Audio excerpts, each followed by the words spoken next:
Helping Hands for Single Moms is a community-based nonprofit that assists single moms and their families. Chris Kaufman is the CEO of this organization. He tells the story of how it began.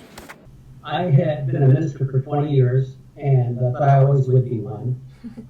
Just a quick story, I was with another group of ministers and we were looking for projects in the community, but we didn't know where to start. So we assigned each pastor an area to drive and just look to see what we see for needs.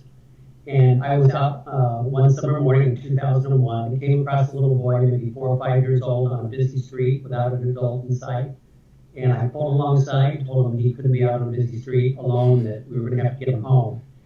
And he actually knew where he lived. I walked with him back into a neighborhood. He took me up to an old rundown house. And when the person answered the door was a little girl, maybe 9 or 10 years old, and her eyes got really big. And I said, "Is it your brother?" And she said, "Yes." I said, "Are you supposed to be watching him?" And she said, "Yeah." And I said, "Is your mom or dad here?" And she said, "Only my mom lives here." Well, anyway, as I returned to my vehicle, I realized, hey, what about single moms? And we started the project in 2002. It took off, and after a few years, I realized I had to make a decision. I moved over full-time to work at Helping Hands for Single Moms, and have been there ever since. In most of these cases, the moms have been married to a man, married or the children's father, lived with a man who was involved with domestic violence. In some of the cases, the kid's father just left. But that's the one thing in common that they all share is a few cases we've had moms who've lost their husbands to death. But probably the biggest injustice that they are facing is on a personal level where somebody has done them wrong. Occasionally we run into people who have an attitude of, well, they deserve it. If they're single moms, why should you help them? Why should we help them? They deserve what they've got, which is ridiculous. Mm-hmm. And so there are attitudes, stereotypes that a single mom is just somebody with her hand out trying to make it off society, and the welfare queen type mentality that's been spread for decades. So we run into some of that. Shara Riggins is a hardworking single mother who manages the pressure of motherhood, school, and work each day. I wake up 5 in the morning, get myself and my daughter dressed. I have an internship for my field, so I get up, I get both of us dressed. If she's hungry or I'll feed her. If not, she'll go back to sleep. The babysitter comes over. And they will put her on the school bus while I'm at my internship. And then from my internship, I go to class. And then from class, I go to work. And then after work, I pick up my daughter.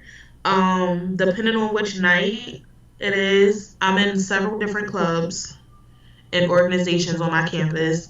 So depending on which night, I may have a meeting or 3 that day.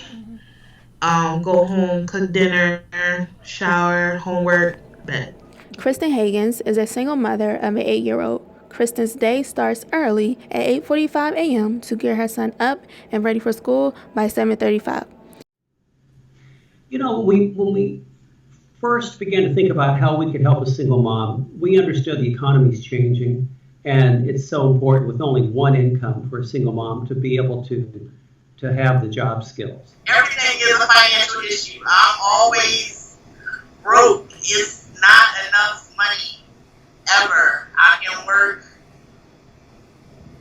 60 hours a week, 120 hours bi-weekly, and it is never enough money. There is always something. There's always rent to be paid. There's always a car note to be paid. There is always uniforms to buy because he is growing and he's all boy, so he comes home with holes in his clothes when he may have just put them on fresh for the first time in a day. He eats like a grown man. It's never enough money. It's never enough money. Just when I think it's enough money, it's never enough. It just doesn't matter what I do. it just always seems like there's never enough money. Yes.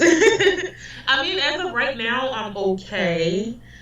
I would say more or less on a broad spectrum. You just never know when you'll be able to pay that bill or if you'll have enough to put food on the table, because anything can change it. Like, I work now, but let's just say my daughter gets sick or anything and I can't go to work. Well, I'm just not going to get paid for that. So, as of right now, I'm okay, but you'll always have that. If something goes wrong, I'm pretty much screwed. We love what we're doing, and I'll tell you why. It's because the moms are putting more into their success than we are. They are making tremendous sacrifices. Most of our moms work part-time jobs. They're going to school full-time. They're raising kids. And it's unbelievable what the sacrifices they make for 2 to 4, 5 years. And so it feels really good to me personally to be able to help somebody who's doing so much more to help themselves. A lot of the stuff that I do as far as school and the programs I'm in is something that I want my daughter to witness anyway. Like, I want my daughter to see me struggle. I want her to see me go to this rally, advocate for this, protest for this. I'm a social work major, if you can't tell. But so, a lot of the stuff I do, I want my daughter to see it anyway, just to make her a better person.